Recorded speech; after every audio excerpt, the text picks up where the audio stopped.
आपने अक्सर देखा है कि 7 बार विधानसभा चुनाव हो गए हैं, लेकिन 3 बार बैक टू बैक कांग्रेस से हार मिली, फिर आम आदमी पार्टी से हार मिली। हालांकि सांसदों की बात की जाए तो जीतते हैं लोकसभा चुनाव में सभी सांसद, लेकिन दिल्ली में बीजेपी का संकट आखिर क्या कुछ है कि दिल्ली की जनता नहीं चूज कर पाती बीजेपी को?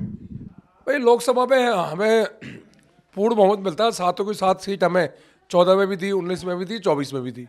और मुझे लगता है कि कुछ कमियां रह जाती हैं। उन कमियों में हम तो मतलब जनता का जो मैंडेट है उसको स्वीकार करते हैं हमेशा। जनता जो करती है ठीक करती है, पर मुझे लगता है कुछ कमियां हैं, उन कमियों को दूर कर रहे हैं हम, धीरे धीरे कर रहे हैं। और मुझे लगता है कि इस बार सरकार भारतीय जनता पार्टी की दिल्ली में बनने जा रही है। और दिल्ली में जो बुरी हालत है, उस हालत को जो आपदा, आजकल आप एक नया शब्द सुना होगा, जो प्रधानमंत्री जी बार बार कह रहे हैं कि आपदा।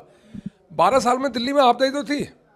यहाँ पे सांस लेना मुश्किल, यहाँ पे पानी साफ नहीं, यहाँ यमुना मैली की मैली, यहाँ पे दंगे, यहाँ क्या नाम है भ्रष्टाचार, यहाँ शराब के ठेके, यहाँ तो कहीं ना कहीं कोई आपदा में ही ये दिल्ली 10 सालों में निकली।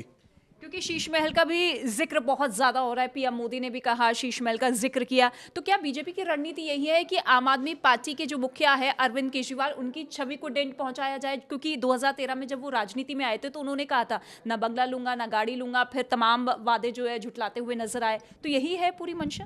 सबसे पहले उन्होंने कहा था जब वो अन्ना आंदोलन में थे, उन्होंने लोकपाल बिल लाऊंगा सरकार बनते ही 49 दिनों के अंदर। आज 12 साल सरकार को हो गए, लोकपाल बिल नहीं आया। और उन्होंने कहा मैं बच्चों की कसम खाता हूँ, मैं कभी कांग्रेस से गठबंधन नहीं करूँगा। और 2013 में ही पहली सरकार में कांग्रेस से गठबंधन कर दिया। उन्होंने कहा मैं गाड़ी नहीं लूँगा, बंगला नहीं लूँगा, सिक्योरिटी नहीं लूँगा। पर शीश महल बना, और शीश महल उस टाइम बना जब दिल्ली में लोगों को ऑक्सीजन की जरूरत थी। कोरोना काल भयंकर था, लोग राशन ढूंढ रहे थे, लोग वेंटिलेटर ढूंढ रहे थे। पर केजरीवाल जी अपने शीश महल में पर्दा ढूंढ रहे थे कि 2 करोड़ का पर्दा लगेगा या 1 करोड़ का पर्दा लगेगा, या कंपोट 5 लाख की लगेगी, या इटालियन पत्थर कौन सा लगेगा। जब जनता एक एक दवाई के लिए तरस रही थी, उस टाइम ये लोग अपने शीश महल बना रहे थे। जनता को आज भी वो दर्द याद है।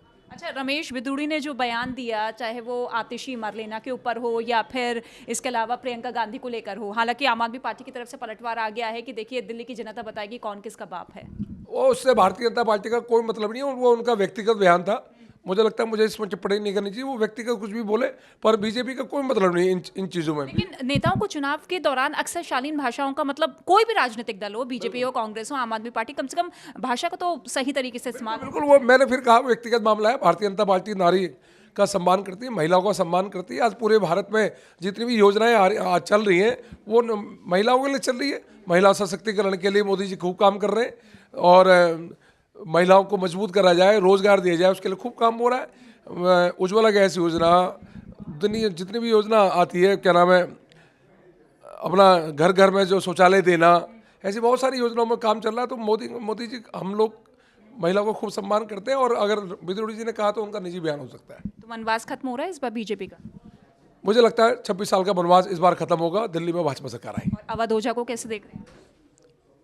भाई मैं ये कहना चाहता हूँ, 3 बार का जो विधायक सिसोदिया, अगर उन्होंने काम किया होता, क्या किसी विधायक को अपना क्षेत्र छोड़ के जाना होता है?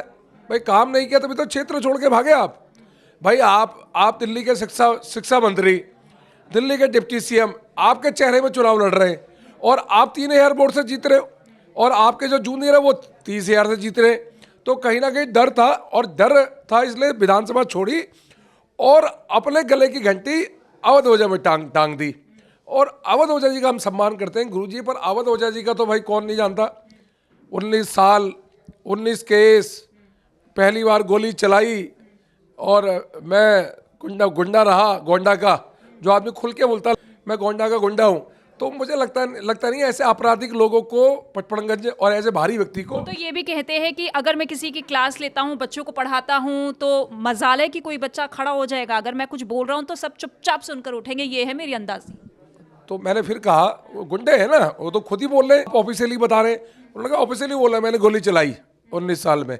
जो आदमी गुंडा प्रवृत्ति का व्यक्ति हो, जिसको 19 साल में 19 केस जिसके ऊपर हो गए हों, जिसमें आपराधिक मामले इतने सारे हों, क्या वो लोग पचपड़गंज के विधायक होने चाहिए क्या? जो भारी व्यक्ति हो, जिसको कुछ पता ही नहीं, और जो बिजनेस करता हो पढ़ाने के नाम पे, मुझे एक व्यक्ति बता दे और तो ओझा जी किसको निःशुल्क पढ़ाई बनाई है, पढ़ाई है इन्होंने, किसको ने IAS बनाया बताइए।